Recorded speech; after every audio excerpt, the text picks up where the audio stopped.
here we are now on our third episode of Overcomers.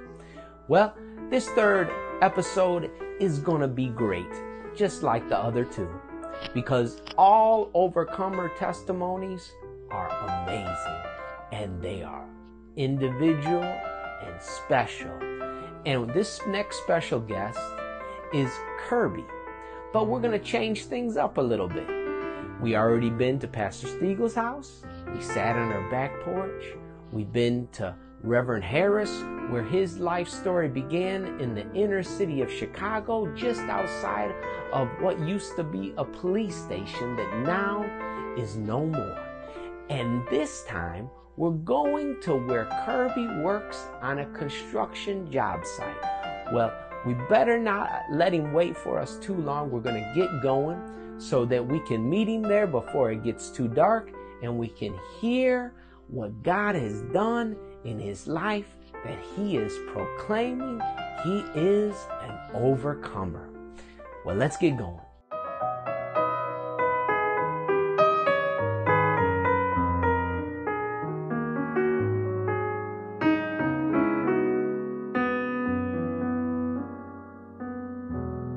Where were you born? I was born in Gary, Indiana. In Gary, Indiana. And I grew up in Hobart all my life, 18 years old. What year were you born in Gary? 1958. 1958. Yeah. Me and Michael Jackson was born in the same hospital. Was you really? Yeah, he was in October and I was in December, I believe. Oh, in the same year even? Yeah, 58, yeah. 58. Mm-hmm. So not only the same hospital, the same year. Yeah. Oh, that's awesome. And that's my only claim to fame. That's your only claim to fame. That's good. I like it. So how long did you stay in Gary? Do you think? I grew up in Hobart until I was 18 years old. Okay, so you moved out of Gary right after. Did you live in Gary? No, or you just were I lived born in in Hobart. Gary? I lived in Hobart. Okay, you were, but they brought I was your born mother in Gary. There was no hospitals in Hobart or Portage or none. Oh, so the your hospitals were in Gary. They had to travel to Gary. Mm-hmm. Okay. Yeah. So Hobart, it's a small town, correct? Small, like a Father's Knows Best town, the oak trees and the quiet neighborhoods, and yeah. Okay. Absolutely. And absolutely. A good place to grow up. Good place to raise a family. Okay. And your tell me a little bit about your parents and your brothers and sisters. I got two older brothers and a younger sister. My dad died when I was 2, so I never really had a father. Mom almost got remarried, and then her fiance got run over by a train. He worked at the steel mill, and it was a winter month, I believe, and he got run over by one of the trains while on the job. So Mom never did remarry, and she did the best she could with us 4 kids, the best she knew how. She didn't have a lot of education, but she was a good mom, and she tried to do what was right, and she raised us in church. She raised us in the Church of God. Mm-hmm. You know, I went to church on Sunday mornings, Sunday night, Wednesday nights, revival weeks, singing nights. So I went to a lot of churches as a young kid. So you grew up going to church, right. And so I knew the word. You knew the word. Growing up. Amen. It was instilled in me. It wasn't like I went through life not knowing. Right. So it was pretty good. And I grew up in the 70s. I graduated from Hobart in 77. I didn't have a father figure. I pretty much came and went as I wanted to as I got to be 15, 16 years old. You know how you start acting, want to be independent. Right. And so I didn't have a fatherly figure. And I followed the crowd a lot. Okay. And so I'm doing drugs 16 years old. Really? 16 years old, I'm shooting heroin. Really? Oh, wow. Kearby. And cocaine. Jesus. The summer of 75. 16. The yeah, summer and that's of when 75. that was when it was really freedom, they thought. Yep, hanging with the older guys. Yeah. That's where it got me. Wow. And it was an addiction that followed me till I was 48, 49 years old. It followed me all through my life. From 16 to 48. Yeah. I mean, I got married. I got married and I had a family. And I started making a little money. And I started to do more drinking and more drugs and the wandering and all that. And it pretty much followed me till I was 48, 49 years old, till it got so bad that I lost my business. $750,000 worth of heavy equipment, had it paid down to $70,000. Wow. All because of cocaine and alcohol. Right. You know? Yeah. Matter of fact, when I left Hobart at 18 years old, I joined the Marine Corps because I knew I had to get away. I had to get away from Hobart. From your association. I had to. And, you know, I guess it wasn't the right time. I mean, I got away. I went to boot camp. I made it through boot camp. Came home for a couple of weeks, did good. Went to North Carolina. And then I started meeting all kind of young guys from all over the country. And what do? They all bring different dope from different parts of the country. Right. So I stayed clean there for about 90 days. Wow. And that was the longest I stayed clean for 40 years. For 40 years. For 50 years. I was 18, yeah. So what was the transition that allowed you to clean up and be able to leave the drugs? Well, I lost my family. I lost the home I grew up in. I hit rock bottom. I was in some pretty bad place. I lost, my cousin OD'd on me. I lost everything. I lost everything. The good Lord stripped me of everything. Which all was really a blessing. Right. In the long run. Come on. You know, that's what it took to really pick myself up and really make up my mind that I'm quitting. Because you can quit anything. It's all in your head. You just got to make up your mind. Right. When you make up your mind, you can quit. You ain't got to do for smoking or alcohol. You ain't got to do all that other stuff. You know, I mean, I went to Narcotics Anonymous and Alcohol Anonymous, and it helped me. It really did. It helped me because I use it as a tool. But they say it's not a religious program. But you know what? Until you can get your head clear, it's a tool. It's a God-given tool, is what I say. When people say, "Oh, I don't need that," or some people say, "Well, I did the Jesus step," or whatever, you know.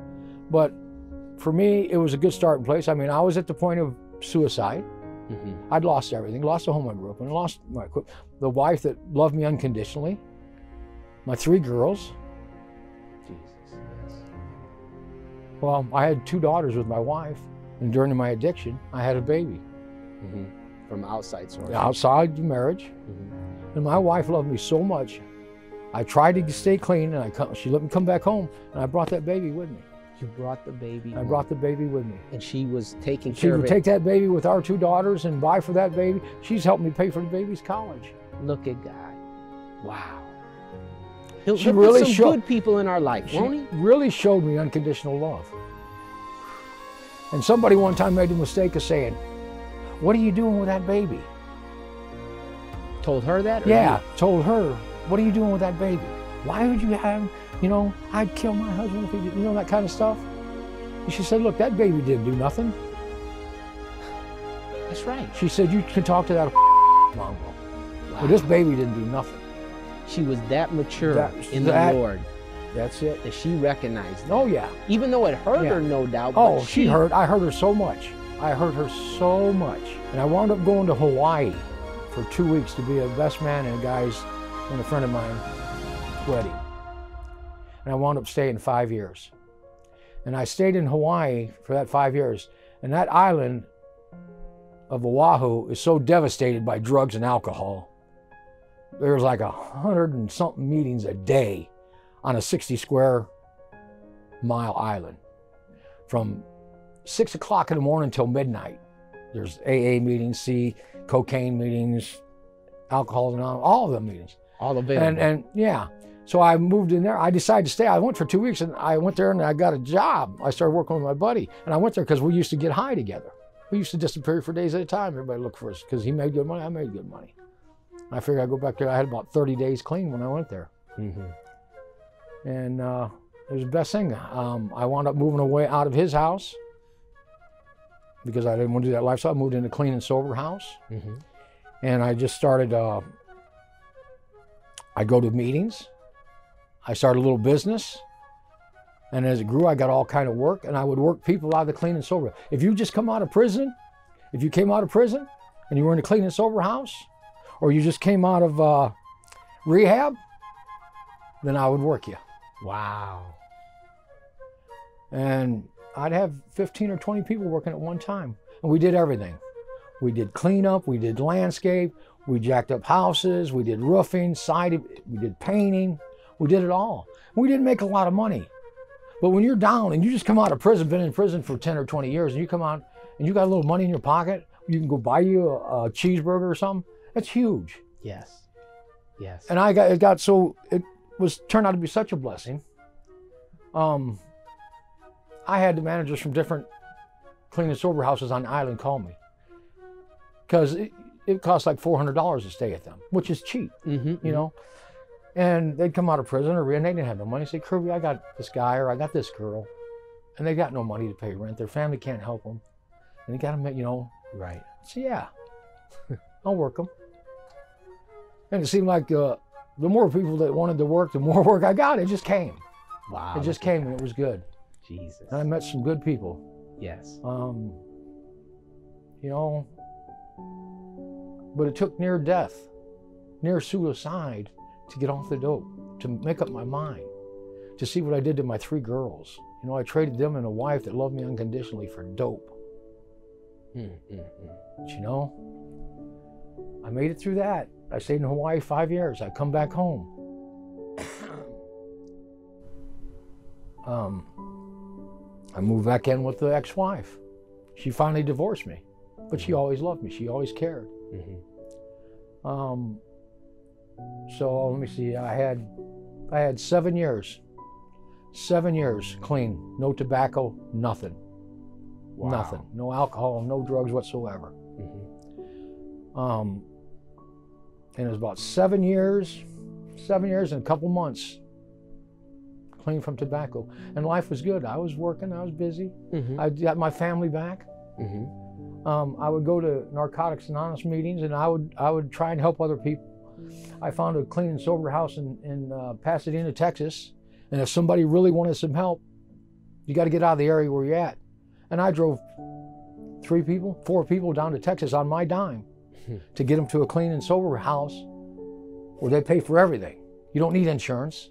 Wow. You don't need nothing. You don't need clothes, toilet paper, medical. They got it all. Walmart donated clothes. All the big restaurants donated the food. Walmart donated the bakery goods and food and clothes. And it was huge. And it had been open since 1952. And it's called the Wheelhouse, and it's in Pasadena, Texas.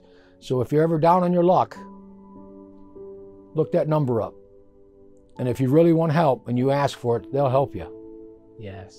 Yes. That's awesome. That's a good start. And it's a God-given tool. Yes, it is. That's right. That's all it is. God places in people's hearts to start things like he did with your business to help those people. And sometimes the amazing thing is some of them aren't even believers, but God will use people.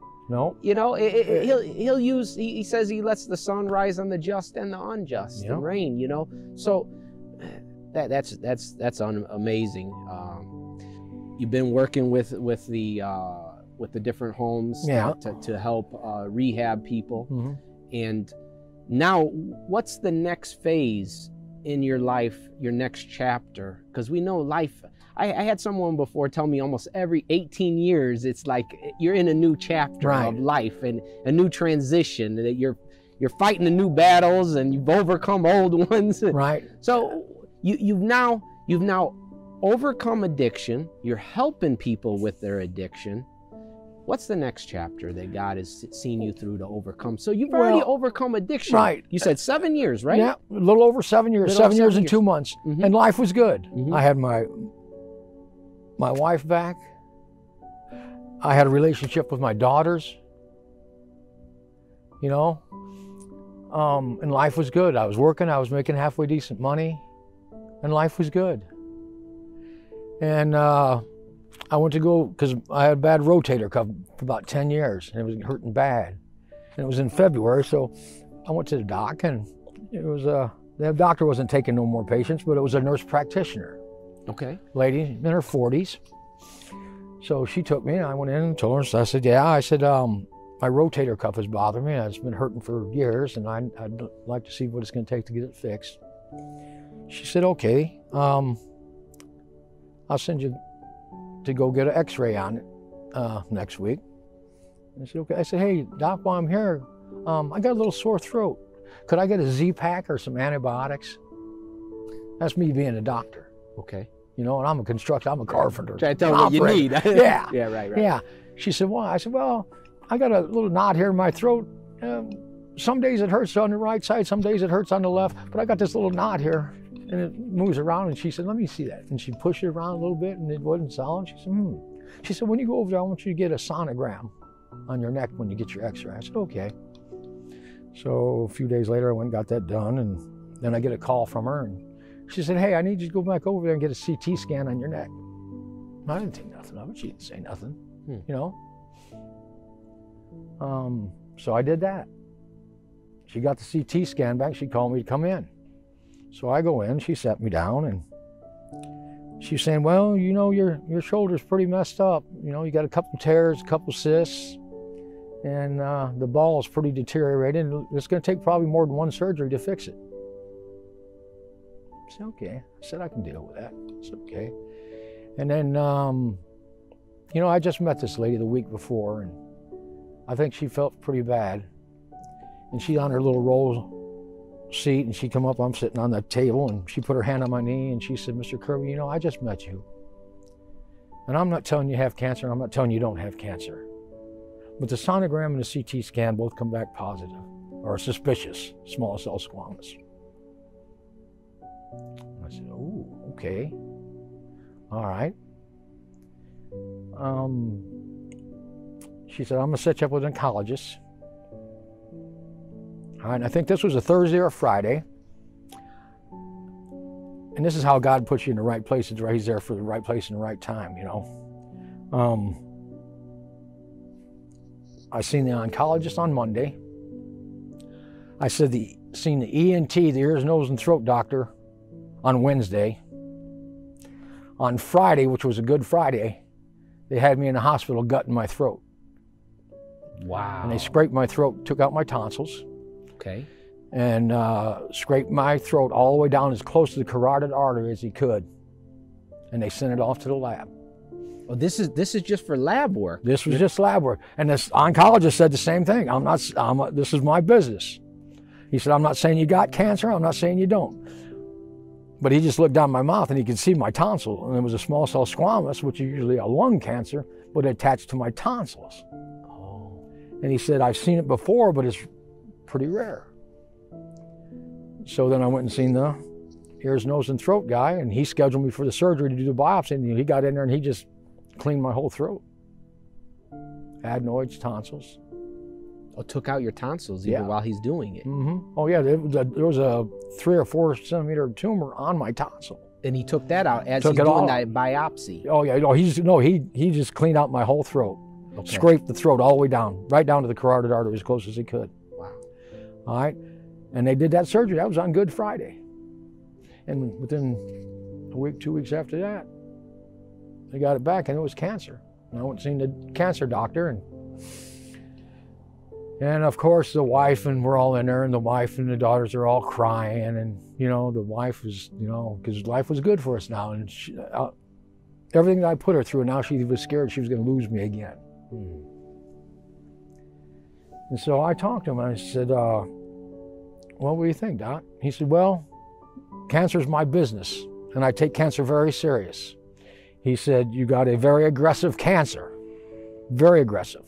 He said, if I can stop it up here, it's 80–85% stoppable. He said, it won't go up. If it goes down, your chances are cut in half. I said, okay, what can I expect? And this doctor, God bless him, he was a godsend too. He said, you're probably gonna lose your hair.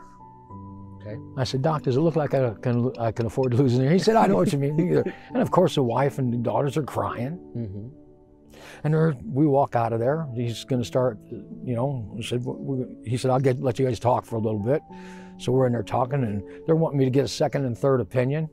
Your family? My wife and my daughter. And I just felt so comfortable. Something told me this was the right doctor. This is the right guy. You know, he didn't tell you nothing to worry you. He He said, you're going to lose your hair. He didn't tell me what was going to happen. Mm-hmm.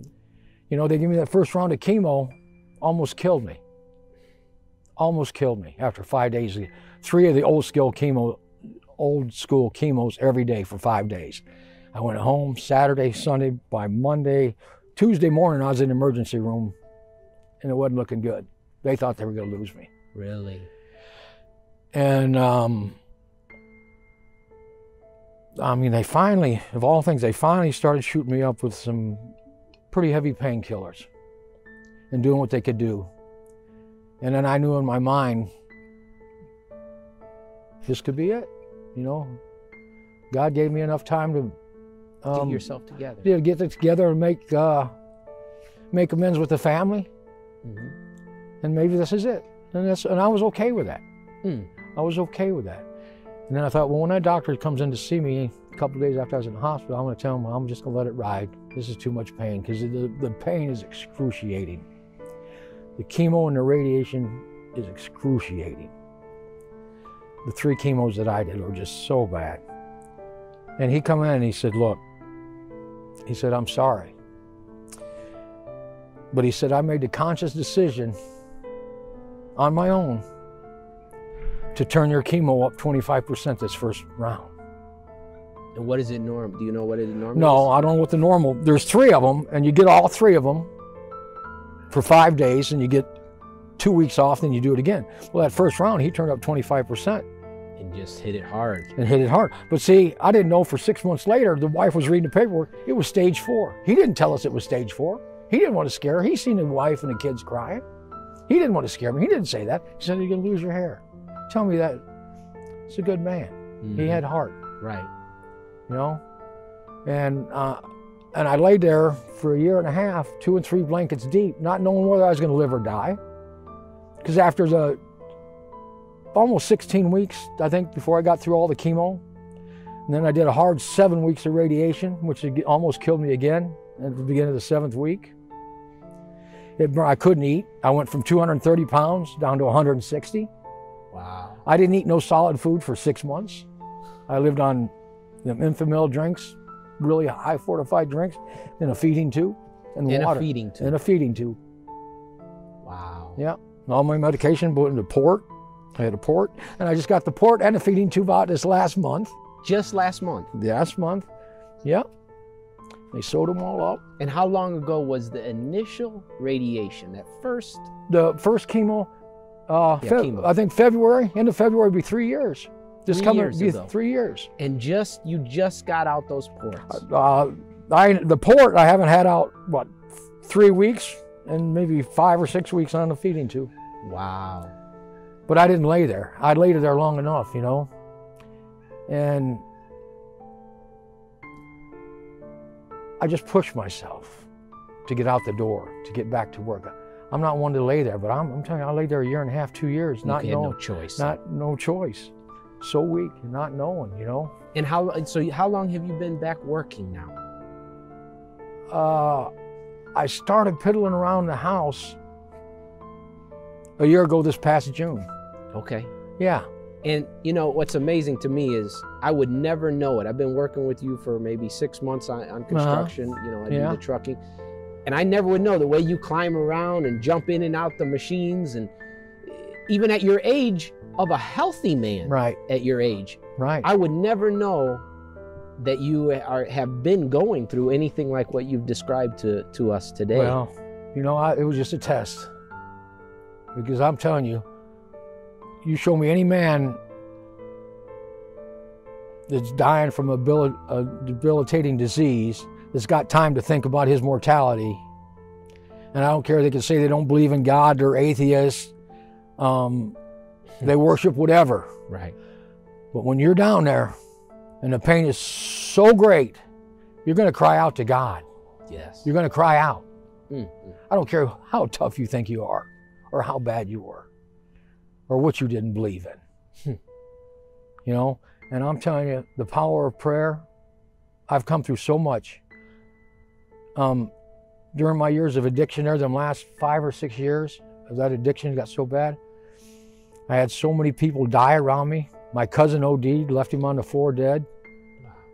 You know, And here I am. And by the grace of God, so many other people in the wrong place at the wrong time aren't here, and I'm still here. And I know there's got to be a reason, you know. But I know I had so many people praying for me. Yes, yes. I mean, so many people, whole churches. I had prayer warriors, and people would send me prayer messages every day. Really? And I'm telling you, if you know somebody that don't believe in the power of prayer, you tell them to come talk to me. Let me tell you something. And I still tell them, keep on praying. Keep on praying. Keep on praying. Jeez. You know, I've seen, it's just amazing that I'm in the shape I'm in, but you know, once I got outside and got out of the house, and I had to push myself. And, you had to push yourself. And I wound up going back to the hospital because I overdid it. Oh, yeah, yeah. I fell off the porch with an air compressor. And everybody yelling at me to slow down, but I just knew, don't lay there. Right. I was so weak, you know. And it's just nothing short of a miracle. There's nothing short of God's grace. Yes. I've seen so much and so many that haven't made it. And you know, after that first week of chemo, I laid there and I wondered. I really wondered if I'd have went to another doctor, would I still be here? If I'd have got that second or third opinion. Right. Because this doctor, and I got an oncology appointment this coming Thursday in South Bend, and I'm going to finally ask him, because I think he said he'd seen it a couple of times, and at that time he told me he had 26 years experience. Okay. And he made the conscious decision to turn it up 25%. So I don't know if he lost somebody from this type of throat cancer because they went with the standard, I don't know. Right, right. You know? But we learn in life from doing things we come to find out wrong sometimes. Yeah. Yeah. And I know, I just had a premonition. God told me that I don't need to look nowhere else. They put me in the right place. And in the same time that I had cancer, I had a classmate, my same age. And he died about a year and a half ago. But he had throat cancer. He had throat cancer. And maybe he waited too long to go get it checked out. He had the knot on his throat and everything. And his sister and his mom told him, and he didn't go. And maybe it was too late. But he went to Chicago. He went to the big university hospital, okay? Right. Where did you go? I went to Cornfield County, Plymouth, Indiana. St. Joe, just a little hick hospital. Little hick hospital. With probably an older doctor. You said he's probably in his 50s. Okay. He had been in his 50s because he had 20, at that time he had 26 years cancer. Just cancer. Just cancer. That's what why he told does. you, this is my business. This is what I do. Yeah. And I take it very serious. Wow. So I know in my heart, God told me to stay with this man. And it doesn't matter if he's Indian or Pakistan. Ansari is his name. Dr. Bali Ansari. And he made a... And let me tell you how good of hands God put me in. This guy, this doctor, he's got 8 or 9 brothers. And this was what I was told by one of the nurses. He's got 8 or 9 brothers, and they're all doctors except for one's a lawyer. Right. You know? Right, right. It's in the blood. So once again, Dr. Ansari is just a tool of God. That's right. He's just a tool. Amen. That's right. That's right. And God put me into his hands. Yes, he did.